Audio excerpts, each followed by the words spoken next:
Amém. Vamos ler? Marcos 15, do 16 ao 32. Os soldados levaram Jesus para dentro do palácio, isto é, ao pretório, e reuniram toda a tropa.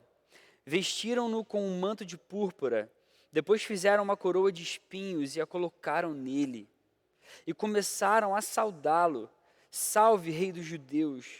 Batiam-lhe na cabeça com uma vara e cuspiam nele. Ajoelhavam-se e lhe prestavam adoração. Depois de terem zombado dele, tiraram-lhe o manto de púrpura e vestiram-lhe suas próprias roupas. Então o levaram para fora a fim de crucificá-lo. Certo homem de Cirene, chamado Simão, pai de Alexandre de Rufo, passava por ali, chegando do campo. Eles o forçaram a carregar a cruz, levaram Jesus ao lugar chamado Gólgota, que quer dizer lugar da caveira. Então lhe deram vinho misturado com mirra, mas ele não o bebeu. E o crucificaram. Dividindo as roupas dele, tiraram sortes para saber com o que cada um iria ficar.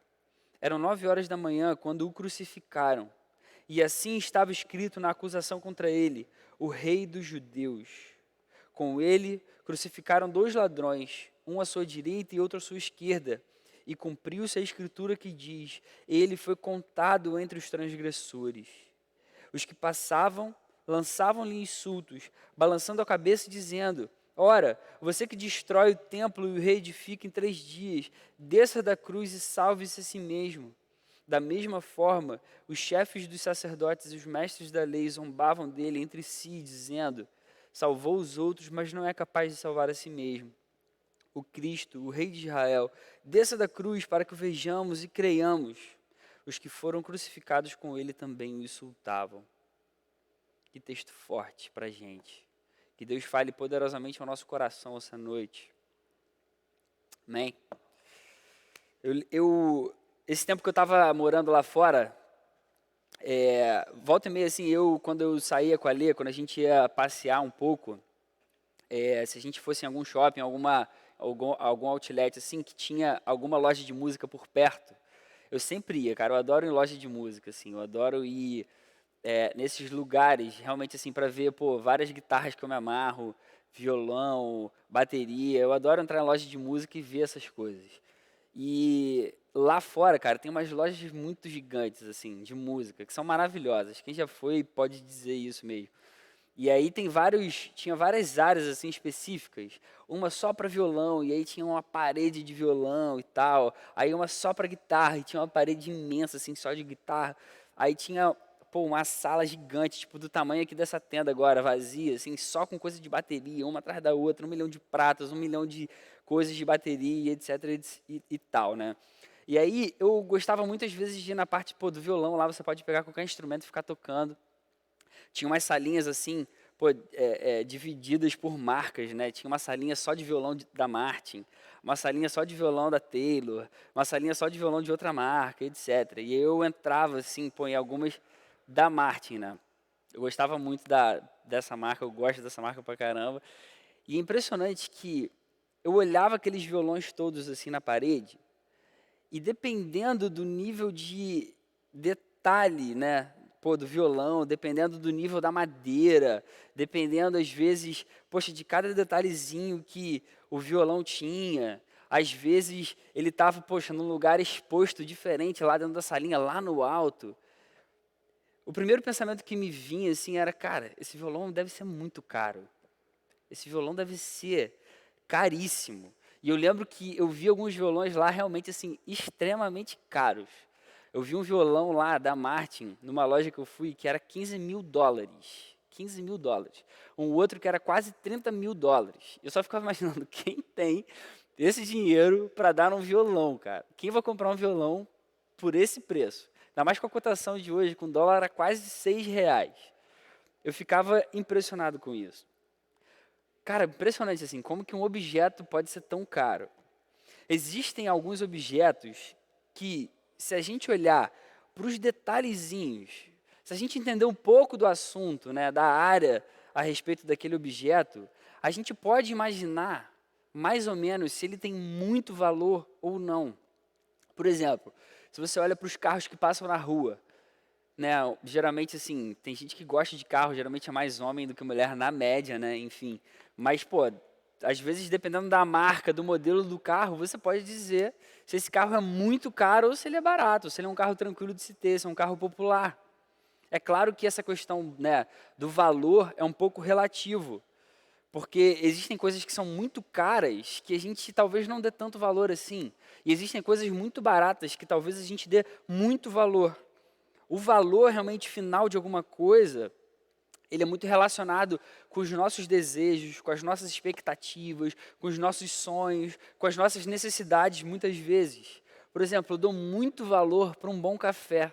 Como que eu gosto de café? Inclusive a Emily falou, né, numa dessas células online aqui, que ela falou que assim que passar a quarentena, uma das coisas que ela quer fazer é tomar um café mesmo bom, né, um café gostoso. Eu também tenho esse desejo. Mas é óbvio que quando a gente fala de valor, o valor das coisas, muito além do custo financeiro delas, é óbvio que nem todas as pessoas dão o mesmo valor para determinadas coisas. Guarda isso no seu coração. Existe uma música que a gente já tocou muito aqui no passado do Oceânica, chamada Luz das Nações. Lembra aquela música que fala Luz das Nações, dissipou a escuridão? Ela tem uma parte dela, que a gente chama, né, tecnicamente de point, que é um pedaço da música no fim, que diz o seguinte: jamais saberei o real valor dos meus pecados naquela cruz. Jamais saberei o real valor dos meus pecados naquela cruz. Essa expressão, na minha opinião, é uma das mais profundas e intensas que existe a respeito do sacrifício de Cristo por mim e por você. Jesus, ele deu a própria vida por mim e por você. Ele fez isso pelo tamanho do amor que ele tem por nós. E porque nós nunca seríamos capazes de viver de uma forma totalmente justa diante de um Deus que é tão santo e puro. Existem pessoas que, por não entenderem os reais motivos da entrega de Jesus, não dão menor valor para o sacrifício de Jesus na cruz. Não acham isso nem um pouco valioso. Nós que entendemos os reais motivos pelos quais Jesus se entregou, nós realmente damos muito valor a isso. Isso para a gente é algo valiosíssimo, caríssimo.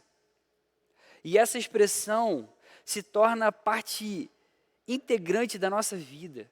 Jamais eu vou saber o real valor dos meus pecados naquela cruz. Eu nunca vou conseguir compreender o tamanho de toda a minha imundície, de todo o meu erro, de todo o meu desvio.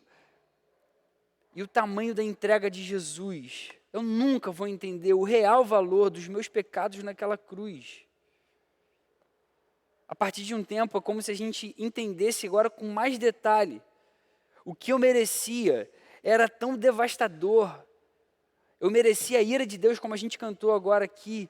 Eu merecia a ira desse Deus completamente justa sobre mim.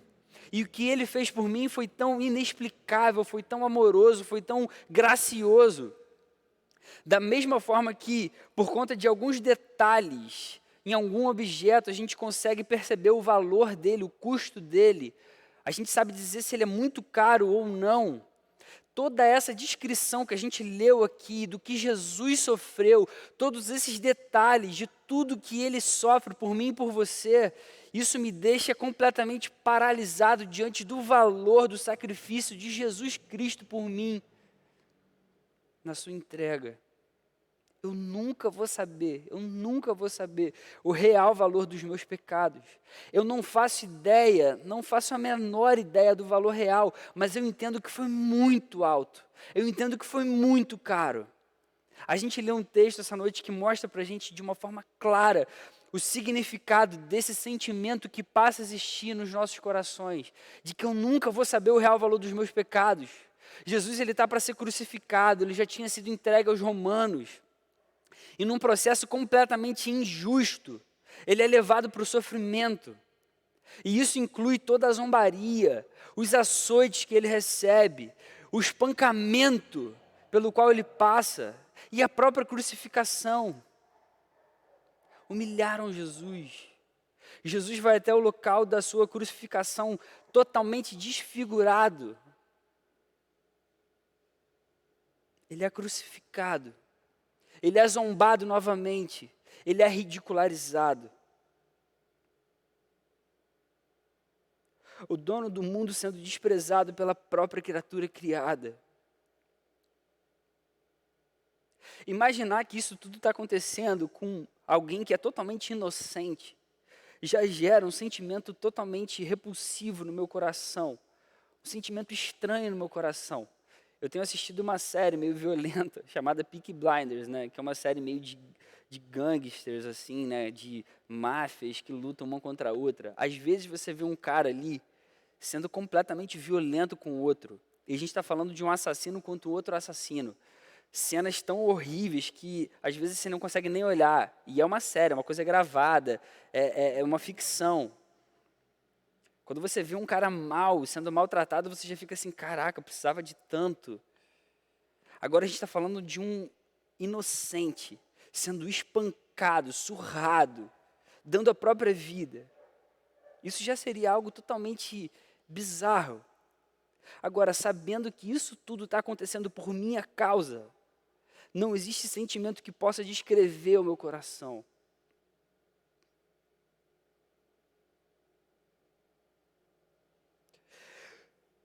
Tudo isso acontece por causa dos meus pecados. Eu jamais vou saber o real valor dos meus pecados naquela cruz. Diante desse sacrifício, eu queria compartilhar algumas considerações com vocês essa noite aqui. Em primeiro lugar, enquanto o mundo zomba da cruz, a nossa maior esperança é conquistada. Enquanto o mundo zomba daquela cruz, a nossa maior esperança está sendo conquistada pelo nosso Salvador. O texto diz para a gente, nos versos do 29 ao 31, que as pessoas que presenciavam aquela cena lançavam-lhe insultos, balançando a cabeça e dizendo: ora, você que destrói o templo e o reedifica em 3 dias, desça da cruz e salve-se a si mesmo. Da mesma forma, os chefes dos sacerdotes e os mestres da lei zombavam dele entre si. Todos ali zombavam de Jesus.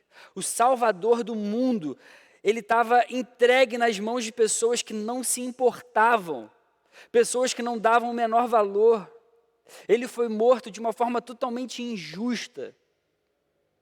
Como a profecia dizia, ele foi contado entre os transgressores, mesmo sendo completamente inocente. No entanto, nesse cenário de aparente derrota e caos, em meio a toda essa zombaria desrespeitosa, a esperança para a humanidade surgia. A nossa esperança surgia.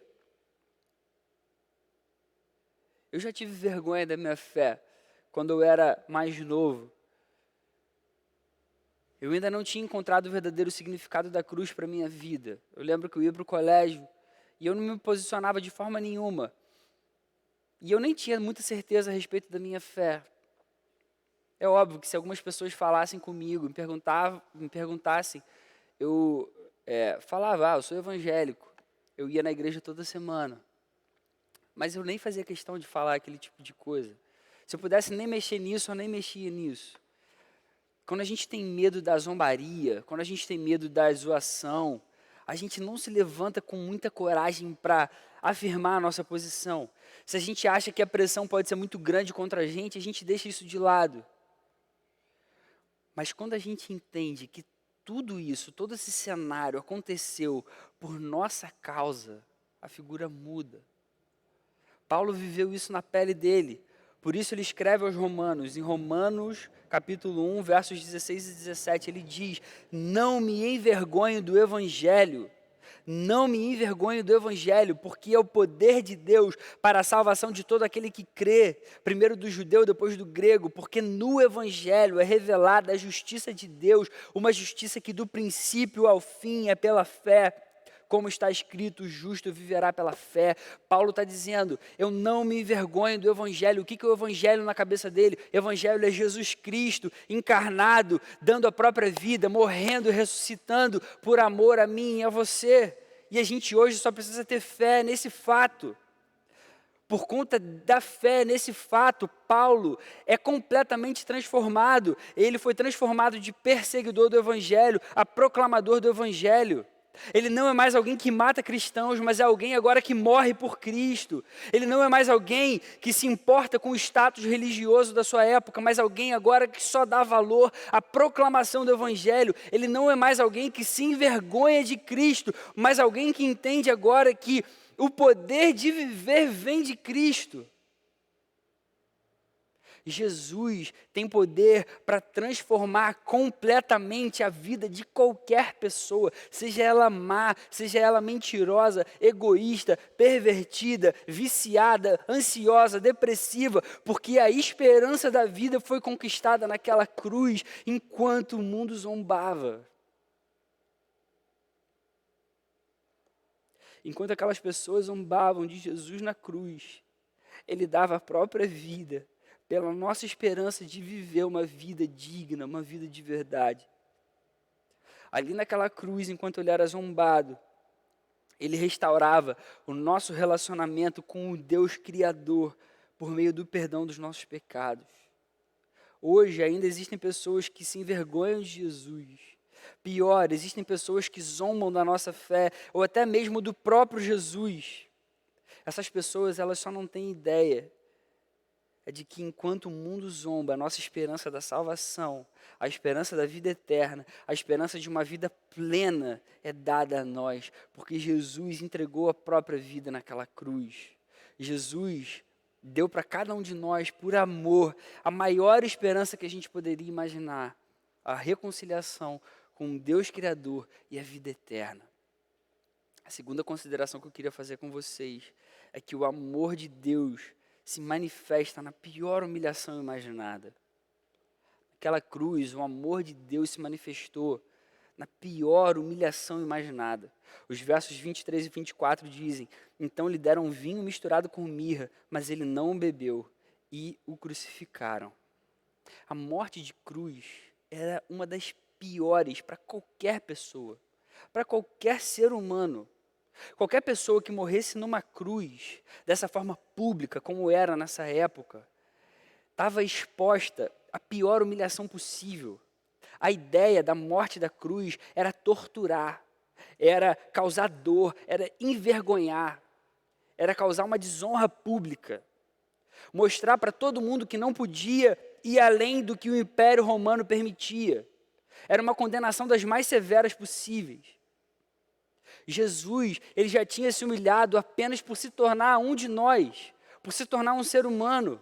O próprio Deus, o Criador de toda a terra, o Criador de todo o universo, o Deus completamente soberano e poderoso, ele se faz homem. Paulo vai dizer em Filipenses que ele se esvaziou. Jesus se esvaziou. Jesus é o único ser humano que poderia se esvaziar, porque ele é o único que é Deus. Ele se torna um ser humano. Enquanto todo ser humano busca crescer na vida, busca ser reconhecido, ser visto como alguém importante, o próprio Deus, digno de toda glória e honra e adoração, ele se importa tanto com a sua criação que ele se torna parte dela própria. Mas a humilhação de Jesus é muito maior do que ele apenas se tornar homem. Ele não apenas se faz homem, mas ele morre sendo inocente. Jesus não cometeu nenhum pecado. A morte é uma consequência apenas para quem peca. O salário do pecado é a morte. Jesus não pecou, Jesus não deveria morrer, Jesus deveria viver por toda a eternidade. Um inocente morreu no lugar de pecadores. Não apenas um inocente, mas o próprio Deus de amor. E a palavra ensina para a gente que essa é a maior expressão de amor. 1 João, capítulo 4, verso 10. Nisto consiste o amor, não em que tenhamos amado a Deus, mas em que Ele nos amou e enviou o Seu Filho como propiciação pelos nossos pecados. O verdadeiro amor consiste em que Deus nos amou muito antes que a gente imaginasse esse amor, muito antes até mesmo que a gente viesse a existir. O verdadeiro amor, o amor bíblico, ele tem uma direção unilateral no primeiro momento. É um amor que parte unicamente de Deus, em nosso favor. Deus nos amou e enviou Jesus. E com essa atitude, ele demonstra o maior amor de todos. Além disso, ele permite que a nossa culpa seja removida e a ira de Deus seja apagada, seja apaziguada. O amor de Deus é manifestado em toda a sua intensidade, em toda a sua profundidade, em toda a sua força e graça, na pior humilhação imaginada para qualquer ser humano, na humilhação de Cristo numa cruz. Jesus, o Salvador do mundo, morrendo de forma humilhante. Porém, esse evento foi o início do estabelecimento do único reinado que pode existir. Jesus morre sabendo que vai ressuscitar. Ele tem poder para dar a sua vida e para retomar a sua vida. Sua humilhação não tirou o seu reinado, pelo contrário, deixou mais evidente. E vem a terceira consideração que eu queria fazer com você essa noite. O reino do nosso rei não é visível por enquanto. E na cruz é que ele se torna estabelecido perfeitamente. Versos 25 ao 28 dizem: Eram 9 horas da manhã quando o crucificaram. E assim estava escrito na acusação contra ele: o rei dos judeus. Com ele crucificaram 2 ladrões, um à sua direita e um à sua esquerda. E cumpriu-se a escritura que diz: ele foi contado entre os transgressores. Eles, na zombaria que faziam com o nosso Salvador, escreveram na sua cruz o Rei dos Judeus. Eles acabaram aqui afirmando uma verdade, ainda que não crescem nela de todo o coração. Eles chamaram Jesus de Rei. Jesus é de fato um, mas o seu reinado não é aqui, não é terreno, como ele mesmo vai dizer para Pilatos. Na verdade, o reino de Jesus é um reino invisível, é a sua igreja, somos nós hoje. E Jesus reina e vai reinar para sempre sobre ela, sobre a igreja. E um dia ele vai voltar com toda a sua glória, com toda a sua honra. Glória e honra essas que são devidas a Jesus. E ele vai buscar cada um de nós para vivermos no seu reino eterno para sempre. Essa talvez seja uma das maiores antíteses da história da humanidade. O maior rei de todos os tempos, o Rei dos Reis, se apresentou como a figura mais humilde que já existiu e foi morto com a morte mais humilhante que se possa imaginar. E mais uma vez, isso tem que ficar muito claro para a gente. Isso foi por mim, foi por você, foi por amor. Hoje a gente pode viver uma vida que o agrade, o honre, que o sirva de toda forma possível. Hoje ele merece até mesmo a nossa própria vida em troca, se preciso for. Ele é o rei, Jesus é o rei. O seu reino não é desse mundo terreno, mas está sendo manifesto aqui, através da sua igreja, através da nossa vida. E um dia vai ser deslumbrante. O rei dos reis, foi contado entre os transgressores como se fosse um. Na cruz, o reino de Cristo se estabeleceu de forma perfeita. Deu acesso ao Pai. Ali ele perdoou qualquer pecado. E ali Jesus foi feito o único merecedor de toda a glória.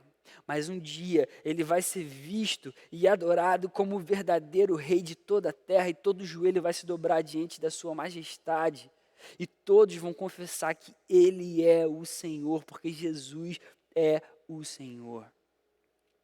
Diante de tudo isso, galera querida, amada do UP, eu queria trazer só uma aplicação. Uma coisa precisa ficar muito clara na nossa vida. Daqui para frente, diante de toda essa perfeição do que Jesus fez por nós, toda a nossa vida precisa responder ao maior ato de amor que a humanidade já conheceu. Toda a nossa vida, em todas as áreas, em todos os aspectos, precisa agora responder a esse ato que foi o maior ato de amor que a humanidade já viu. Diante de tudo isso, existiriam até milhões de aplicações que a gente podia trazer para a nossa vida, mas eu só queria focar nessa. diante de tudo que a gente leu nesse texto, que é tão impressionante, a única coisa que a gente precisa daqui para frente é dar uma resposta coerente ao nosso Salvador. Tudo fica tão pequeno quando a gente entende o que Ele fez por nós. Ele não só se fez homem, mas Ele morreu no nosso lugar. Antes de morrer, Ele foi surrado, Ele foi espancado, Ele foi maltratado, Ele foi humilhado. Imaginar que isso foi por nossa causa é constrangedor. A gente deve ser, a partir de agora, seguidor de fato. Nós devemos ser pessoas que seguem, vão até as últimas consequências de verdade. Eu sei que hoje em dia esse conceito de seguidor, ele mudou completamente. Seguidor para a gente é o que a gente aprende no Instagram.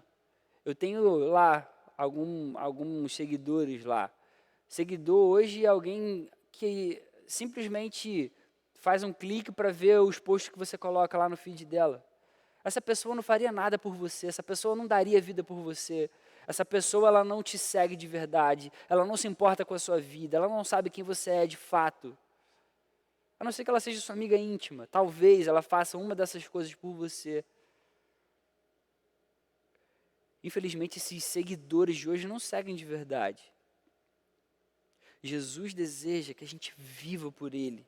Ele quer que a gente seja dele, Ele quer que a gente siga de verdade, como a Bíblia ensina. Ele quer que a gente o adore, porque Ele é o único digno de toda adoração. É isso que eu quero dizer com responder ao maior ato de amor que a humanidade já conheceu. De forma prática, sabe o que isso significa? Cara, a gente tem que dar mais tempo, o tempo das nossas vidas para Ele. A gente tem que ler mais a palavra, a gente tem que aprender a amar a palavra com todo o nosso coração. A gente tem que orar mais, a gente tem que ter mais tempo na presença de Deus, a gente tem que aprender a contemplar a sua beleza, a sua santidade, a sua pureza. A gente tem que ter tempo de conversa, tempo de intimidade, tempo de relacionamento com o nosso Salvador. A gente tem que servir mais ao reino, por exemplo. Todas essas coisas são dar mais tempo das nossas vidas a Ele. É óbvio, tirando algumas exceções da quarentena, a gente agora tem que ficar trancafiado dentro da nossa casa. É uma medida de saúde, de segurança para a gente, é óbvio. Mas assim que isso tudo passar, isso vale para o resto das nossas vidas. Todo o nosso tempo tem que ser dado ao nosso Salvador diante de tudo que Ele fez por nós. A gente também tem que obedecer o seu chamado. Aí já é um outro aspecto da nossa vida, aí tem a ver com a gente responder agora com as nossas intenções do coração. A gente tem que ter mais amor pelos perdidos, orando por eles, falando de Jesus para eles, mostrando tudo isso que Jesus fez por nós. A gente tem que lutar contra o pecado com toda a nossa força. Porque quando a gente lê essas coisas que a gente leu essa noite, tudo que Jesus sofreu, Ele fez por mim e por você. Enquanto eu li, eu fiquei imaginando, por que Jesus precisou passar por isso tudo? Poxa, se a cruz era necessária, por que Ele só não foi para a cruz? E só isso. Ele foi espancado, Ele foi surrado, Ele foi zombado, Ele foi humilhado, Ele foi desonrado publicamente à vista das pessoas que estavam ali.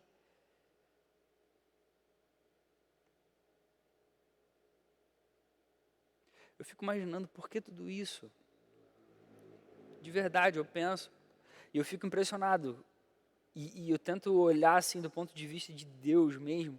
Você vê que Deus não arromba a história, sabe? As coisas acontecem como elas têm que acontecer. Mas Jesus só sofreu tudo isso por conta dos nossos pecados. Hoje, eu e você, a gente não deixa de pecar para ter acesso a isso. Não, a gente já tem acesso a isso. E por ter acesso a isso, e entender a grandiosidade, a profundidade, a intensidade desse amor e dessa entrega, não tem como eu continuar pecando, não tem como eu continuar fazendo as coisas horríveis que levaram Jesus para aquela cruz, que fizeram com que Ele sofresse dessa forma que Ele sofreu. Tudo isso significa responder ao maior ato de amor que a humanidade já conheceu. Para concluir,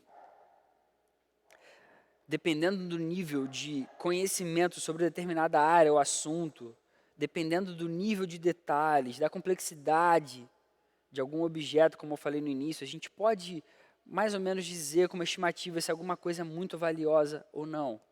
Se você mostrasse para mim 2 violões aqui, e eu pudesse olhar a marca desses 2 violões, se eu pudesse analisar a qualidade da madeira, se eu pudesse ver os detalhes do corpo, do braço, eu poderia dizer para você com muita certeza quase, qual que é o mais caro, qual é o mais barato. Ainda assim, uma pessoa que não valorizasse tanto a música ou um instrumento musical, ela poderia não dar o mesmo valor que eu daria para o violão mais caro, por exemplo. Da mesma forma, as pessoas que não conhecem Jesus, elas podem não ver o menor significado nessa simples frase: Jesus te ama. Mas nós que fomos perdoados, nós que fomos salvos, libertos, nós vemos nisso o maior gesto de entrega e amor que o mundo foi capaz de conhecer. Diante de todos esses detalhes, de toda essa complexidade da entrega de Jesus, realmente o valor do que Cristo fez por mim é inestimável, é imensurável, é impensável. Eu jamais saberei o real valor dos meus pecados naquela cruz. E que isso leve a gente, hoje, a viver por Ele com todo o nosso amor, com toda a nossa força, com toda a nossa alma, com todo o nosso entendimento, com todos os nossos desejos, com todo o nosso coração, para a glória dEle, para a glória do Evangelho, para que o reino cresça, o nosso Pai seja glorificado e cada vez mais pessoas realmente se rendam a esse amor e a esse poder maravilhoso que salvou a nossa vida. No nome de Jesus, amém? Vamos orar. Muito obrigado, Senhor, pela Tua palavra que constrange a nossa vida, que transforma o nosso coração, que faz a gente querer viver para a Tua glória em todo o tempo, Senhor. Ajuda a gente a enxergar, Jesus, esse gesto tão impressionante. Tudo que você fez por cada um de nós, Jesus, toda a sua entrega e o seu amor, revelados mesmo na sua vida dada naquela cruz. Tudo que você passou, a gente te agradece, Jesus. Eu não consigo imaginar o porquê tudo isso foi necessário, mas obrigado porque você passou por tudo isso e você não morreu como alguém humilhado e ficou por isso mesmo. Você ressuscitou, você tem todo o poder, você é rei sobre toda a terra e um dia todo joelho vai se dobrar diante da tua majestade, diante do teu poder, diante do seu domínio, Jesus. Toda língua vai confessar que só você é o Senhor, só você é digno de glória e adoração. A gente te agradece por ter revelado isso aos nossos corações e ajuda a gente agora a responder esse chamado com toda a nossa vida, com todo o nosso amor, para a Tua glória, Deus, para que a Tua igreja cresça, para que o Teu nome seja cada vez mais conhecido pelas pessoas que ainda não Te conhecem, para que a sua vida traga significado a muitas vidas, para que muitos sejam transformados pelo poder transformador do Teu Evangelho. Por favor, Deus, no nome santo do nosso Salvador, que deu a vida naquela cruz, eu faço essa oração essa noite. Amém, Senhor. Amém.